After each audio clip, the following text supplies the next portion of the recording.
Hey there, retail tech enthusiasts. Welcome to the Rising Stars podcast, your go-to for all things retail tech and point of sale.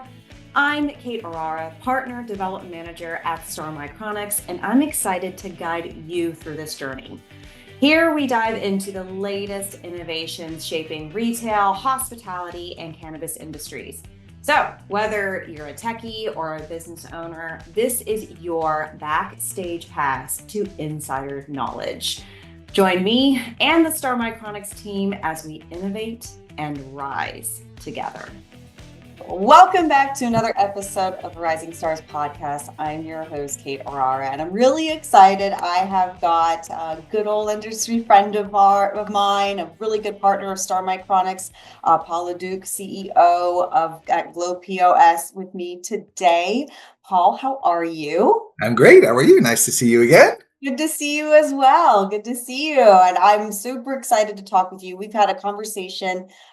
We had a call not too long ago, a couple weeks ago, and whenever I do these episodes or plan these out, I am usually inspired by either trends that I'm hearing about in the industry or just conversations that I have with people. And I remember you talking about what we're going to talk about today, about service warranties. And again, it comes very near and dear to my heart because I came from the services industry, from a warranty and non-warranty repair center before, eons ago. And I'm so excited to talk with you about that today. But before we dive in, I'm going to close my trap, and I would love for you to introduce yourself and tell our listeners a little bit about you and your experience in the channel and a little bit about Globe POS. So I've been in the industry for a long time. I started working in a software company as maybe of a dealer rep across North America. So I've worked a lot in the industry in a lot of VARs of different sizes, different orientations, right? I come from the retail. Before that, I used to own a grocery store, so I kind of understand the retail environment best. And then over the years, going over different dealerships, different states and provinces, I've decided a few years ago to acquire a dealership, and kind of, traveling gets you down. So I wanted to find something a little more stable and a more closer to home. So about 15 years ago, I acquired Globe POS Systems. I guess for me, the important part was to get close to home, but always stay very active in the industry, because I was very active before and meeting all sorts of resellers and engaging with different partners. So a way for me to stay active was also to be on the board of the RSPA, to stay active with the RSPA, and keep my ears on the ground and see what's going on, but also stay active and be able to provide some help and assistance in the process. So that's the last 25 plus years in the industry for me. So that's great. And yes, we've known each other. Obviously before I was at Star, through the RSPA, which is such a great organization. So if anybody has any questions on that, you can always reach out to either Paul or myself, and we can help you with that, because I know you've been on the board in the past, and I am currently on the board of directors. Mm-hmm. So while we are not employees of RSPA, we are very huge advocates of RSPA. Yes, definitely. Well, let's go ahead and dive in here, because our conversation that we had a couple weeks ago was around not only your success at Globe POS on adding warranties to your overall solution for your customers, but just how it helped your business. So I would love for you to kind of kick off with, could you maybe share what inspired Globe POS to offer extended warranties on point of sale hardware, and how this addresses common customer pain points? I guess I'm going to go back many years ago when, it was not as common for manufacturers to provide those. And when you're a smaller VAR and you don't have, feet on the ground everywhere, you need that kind of added service and added hooks for some of the customers that are outside of the region, right? You want to be able to grow a little bit outside of yourself, but you want to be able to offer that kind of same level service. So at the beginning, years ago, we used to sell products that didn't have, and we used to go and do it. And I remember like on a Sunday at night, taking a flight to Calgary to go and replace so my point is all these pain points, even though they were not as common, it was a big challenge. It was a challenge for us. It was very costly. And especially when it came to parts that a customer could not really replace themselves. It just became, hard to manage, costly to execute, really almost tragic for the customer that says, okay, like I'm gonna replace, I don't know, a hard drive for $300, but it gotta cost you like $500 to fly here and hotel and all that. So that little hard drive just became $1,000, right? And if it was under warranty, then it was $1,000 for me to execute, right? So all this to say that these little things add up pretty quickly, and also the management of these things as you're trying to grow made it a big of a challenge to manage to be able to build some profit somewhere to be able to support it when it actually occurs, if it ever occurs. So it just becomes a bit of a challenge at every aspect of the process.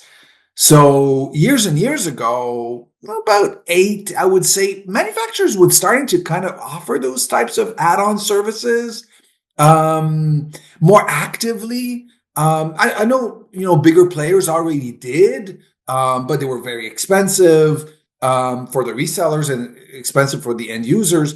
Us as a resellers had very limited profit, if any. Like it was almost a pass through, so it didn't really make sense in a lot of circumstances.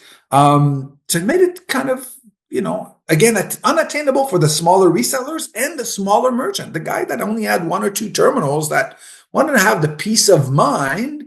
Well, you had to pay lots of money for the bigger brands. And those services were, limited and expensive, right? So that's where, we started to see a lot of movement. And that was one of the first ones, that really embraced it, because when you have a customer in the middle of nowhere, that person still needs the same service. That was always been my philosophy. So adding those services, like, most manufacturers today offer, but 8 years ago it was limited. So I would actually selected a lot of my products that offered that kind of service. So it doesn't matter if you're in a Toronto area where it's easily serviceable, or in the middle of nowhere. For me, it was important to be able to say, I'm going to ship you a printer. We're going to take care of you, or I'm going to ship you, this device. We'll show you how to swap it, put it in the box. We'll take care of the right. So that kind of ease made the customer feel a little more secure in their purchase. And the fact that they were buying from someone that's totally away from them brought that kind of comfort, right? Now, let's not kid ourselves. Like certain things like a cash drawer or a printer, they really break. But again, it's that comfort that we were selling on top of, right? It's not expensive to add, $50, $100 for that kind of peace of mind. But for the customer, it's that peace of mind that you're selling, and it just makes the sale a little more comforting for them. It brings them a certain sense of security on their investment. Not only for the customer, but their employees too. So if something does go wrong, they have some sort of phone number to call for support. Yes. They have, and and not every time something, when it seems like it's broken down, doesn't necessarily mean like it needs to come in for repair. Correct. You have that warranty, you can reach out and you have that support system. It's like, oh, yep, no, yeah, switch it, turn it off, turn it back on, you're good to go. So Yeah. like that Yeah. can be very helpful. So I get it. So it's why we buy insurance for everything else, other aspects in our life. We hope to not use it, but it gives us that peace of mind of, heaven forbid, something happens to our homes or our cars or Uh-huh. us as people. Yeah. Yeah. I totally understand. And it's why wouldn't you do that in your investment for your point of sale hardware for sure? Correct. It's your lifeline. Everything goes through this, right? It just became the heart of your business almost, right? So if that terminal doesn't work, or you can't give your receipts or take the cash, or process debit credit, like, they're shut down pretty much, right? So. So what are some of the key benefits for merchants who opt for extended warranties on their point of sale hardware, and how do these warranties contribute to overall business continuity and cost savings? Well, I think other than the comfort feeling, it, the cost saving comes, one repair of a printer, like, or a cash drawer, or a scanner, or scale, like those are pretty bigger investments. It doesn't matter. It pays itself if one incident comes in.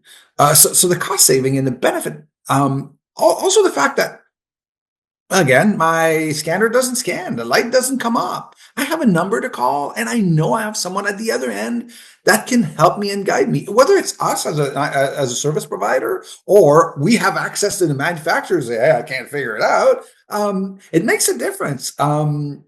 It's faster for us to repair, because if you can't figure it out, the only option will be, sorry, Mr. Customer, send it to me. I'm going to look at it and I'll figure it out, sometimes in 5 seconds because we couldn't figure out, right? And then we got to ship it back. So this customer's, so now if I have the access to be able to call the manufacturer and say, here's my challenge, sometimes they'll look at it and say, hey, yeah, press this little button and hold it. It's going to reset it. And Bob's your uncle. You fixed again, right? So we go around and provide that faster service. So that's part of the cost savings too, right? Like when that thing doesn't work, it's costing them money. So if we can fix it faster, and be able to respond quicker, makes all the difference.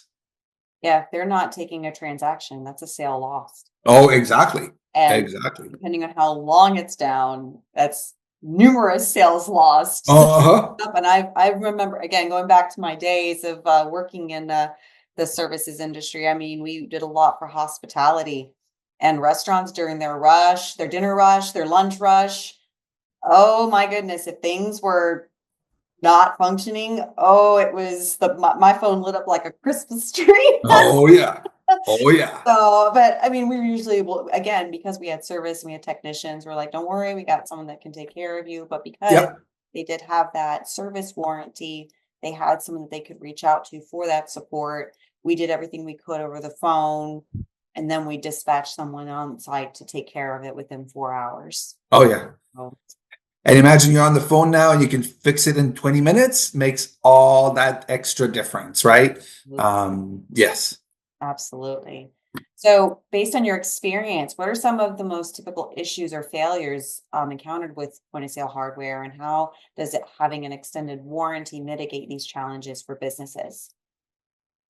Well, that's a tricky one, because honestly, it depends on the environment to answer your question. Like, again, we were talking about restaurant, right? Like restaurant, that touchscreen, Well, it's hard. it gets beat up, right? Especially at lunch hour, right? I mean, yeah, there's a lot going there, spillage of liquids. Yeah, I understand. And that grease and everything else around it. So the touchscreen is sometimes a bit of a challenge, and that extended warranty normally covers that, right? So we make sure that if it creates dead zones, or there's a calibration issues that keeps occurring, right? We get it swapped, we get it figured out, we get a new controller in, we do a new terminal in, right? So so that's that extra one. I guess that's, and then when you're in retail, it's a little different, right? It's your scanner, it's your cash drawer, that gets beat up a lot, right? And then the scanner that's used at every item, right? So I think those are my bigger failure points. We have everything like hard drive and yeah, the odd printer, the odd skill, right? But most of it is the cash drawer that gets beat up, and I mean like physically beat up, and the scanners that sometimes will get also very much use, and have some failure rates. Not much, especially in today's world. Like the good or better brands, have limited failure rates. But I guess that's where we see most of them. Someone that drops the scanner, especially when it's a handheld, or the cord gets undone. And those are the type of service things that are an annoyance for everyone. but those are common, right? Unfortunately, that we deal with on a regular basis. But again, getting that extra support to get that extra cord, right? Like it got damaged, it got pulled, right? So just that kind of extra one, make sure that the customer is serviced pretty rapidly, right? Absolutely. And so obviously you are a good partner of Stars, and you could probably talk, I mean, I kind of know how it works, but maybe could you explain a little bit about how the extended warranties work, like with Star receipt printers, or maybe other similar hardwares, and maybe what businesses should know about coverage specifics, response times, and maintenance schedules. Oh, listen. First of all, Star is one of the manufacturers that makes it easy. We have a few others that makes it easy. So I buy a new printer, and then I can call it in and say, okay, this customer wants this warranty. Here's the address. We're done. They don't make it complicated in the sense of paperwork. And, we have a few manufacturers like this that makes it easy to add on these things. Some others, it's like, I don't know. It's like applying for your pension by the time you get it done, right? So Star makes it easy.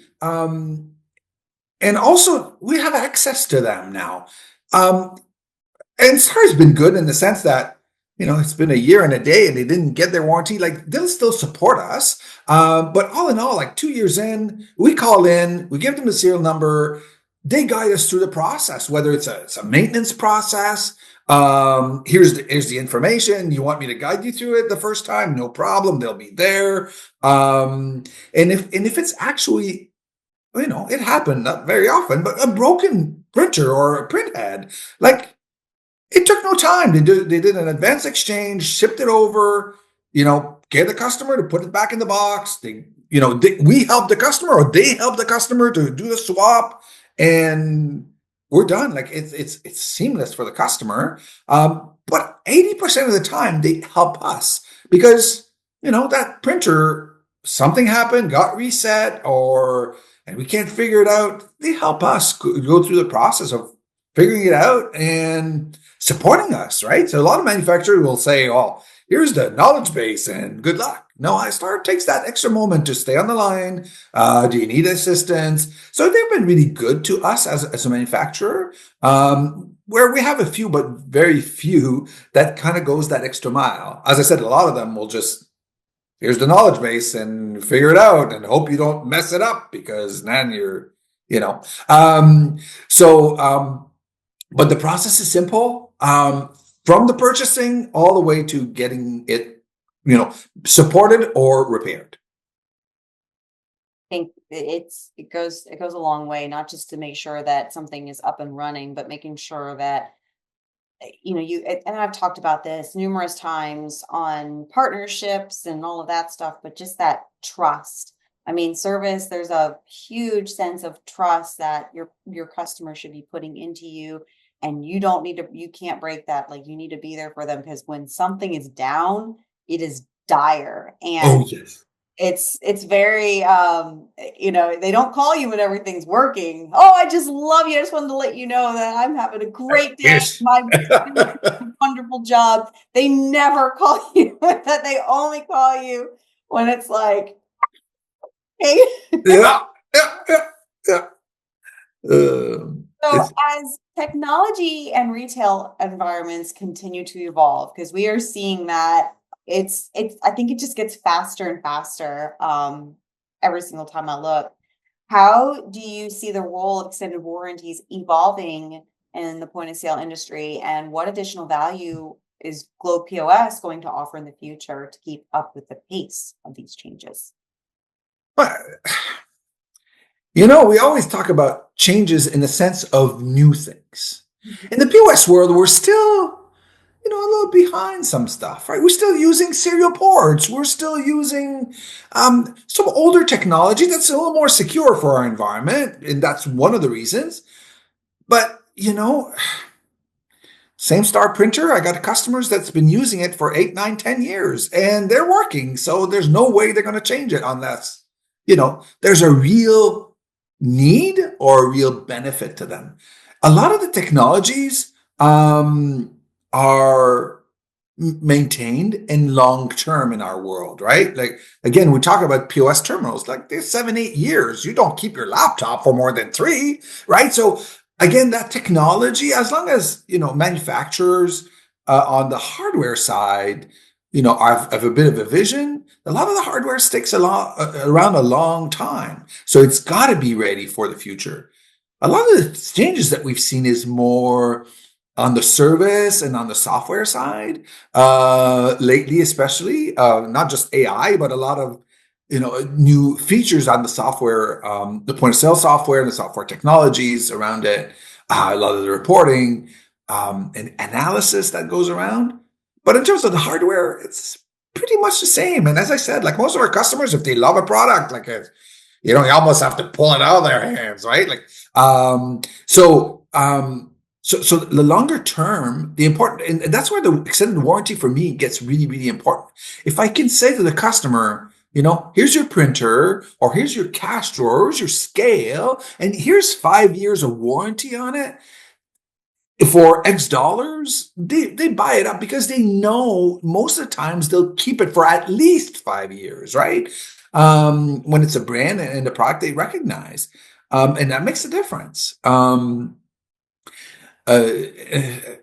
and at the end of the day, like, as I said, the changes that we've seen, the real demand is on the CPU side, not so much on the exterior things, right? Yes, we added, Bluetooth printers and Bluetooth cash drawers and right. But at the end of the day, that's not much of a growth considering everything that changed over the last only 5 years, right? In our world, it all came into CPU and it came into the software side. So, the scales, I have customers that using the same scales for years and years. The only reason they're changing it is because they can't certify it anymore. It's too old, right? So again, that kind of that makes a difference when it comes to the hardware side or the peripheral side. They stick around a long time. So here, I have a question that something came up when you were talking, and I was thinking, I was like, this is, I'm curious. Have you ever had a customer that refused to buy a service warranty initially and then change your mind because of pricing? Or like, what do you do in those situations when someone just like, no, I just want the printer? Like, how do you give them that value? How do you convince them, like, look, it's spending a little bit more to make sure that you stay up and running? How do you handle that? I'll say that I have a good 10% of customers that, it's no different than your washer and dryer. 10% of customers don't buy that added support and warranty, right? And how do I convey it? It really depends on the customer, because at the end of the day, my first question is, for X dollar, which is peanuts on the price of the printer, what if that printer really needs to be replaced, right? It's going to cost you X dollar compared to this. Over a 5-year period, as your product gets older, the chances are a little higher. And that's kind of the conversation that we go into. But some customers are just like, nope, I don't want it, right? And someone who's got experience sometimes, meaning a merchant that's been around a long time, they know they kept their printers for 10 years and rarely had an issue. So it's like sometimes it's harder to convince that person to say, what do you get 5 years? Oh, I had these printers, like these Star printers for like, you're going to pull them out of my hands after 12 years. And I never had a problem. Why would I need to pay that extra, $75, $100 to get that added warranty? Nothing's going to happen. Right. So it's like, oh, that makes, that makes it a little harder in the sale. But normally it's understanding that if one of those X number of printer fails, it paid for itself. Also that additional support, if we need to reconfigure this printer for whatever reason, or, if we need that additional maintenance done on it, you're covered, right? Instead of buying a new printer. But I still have that 7 to 10% that just don't want to have nothing to do with it until something breaks and you go. I'm the first one to go back to I told you so. But it's still rare. So Yeah, no, the fact that you have a 7 to 10% rate, that's pretty impressive. So you really do. I mean, it's obviously your customers know the importance, and hopefully after people listen to this, they understand, they too can also understand the importance of why you should have it. It's like a no-brainer in my opinion. So Oh, it's exactly. For the few dollars it cost, yeah. it's exactly. So I don't know if you, I have one more question before we finish up and just kind of wrap up, but the curveball question, and I'm asking all of my guests this question. If you could change one thing about the channel today, what would it be and why? About the channel itself. Mm-hmm. Wow, that's a loaded question. Um, I guess for me, I don't really see a major change in the channel because it readjusted a lot in the last few years. Um, I guess part of the channel challenges is always the manufacturers that sells direct and goes through the channel. Um, but we've seen a lot of that kind of slowed down also, right? Like a lot of the companies starting to really understand, the bigger companies starting to really understand the value of the channel and not investing as much in direct sales. Um, I think I would prefer that a company be direct sales or channel, not both. And that's one thing I would love to see at one point change. But all the adjustments that the channel made in the last 7 years, especially with COVID and how we readapted ourselves as a channel and even at the RSPA level, right? Like we've readapted how we address certain things. Um, I think it's in a lot better position than it was even 10 years ago. All those changes. I guess the last part for me is those direct sales companies that you end up beating or like going against, right? Like in some cases. It's I think they're still around. It's not as Oh yeah. for sure Yeah. as when it used to be. But I agree with you. I think people are.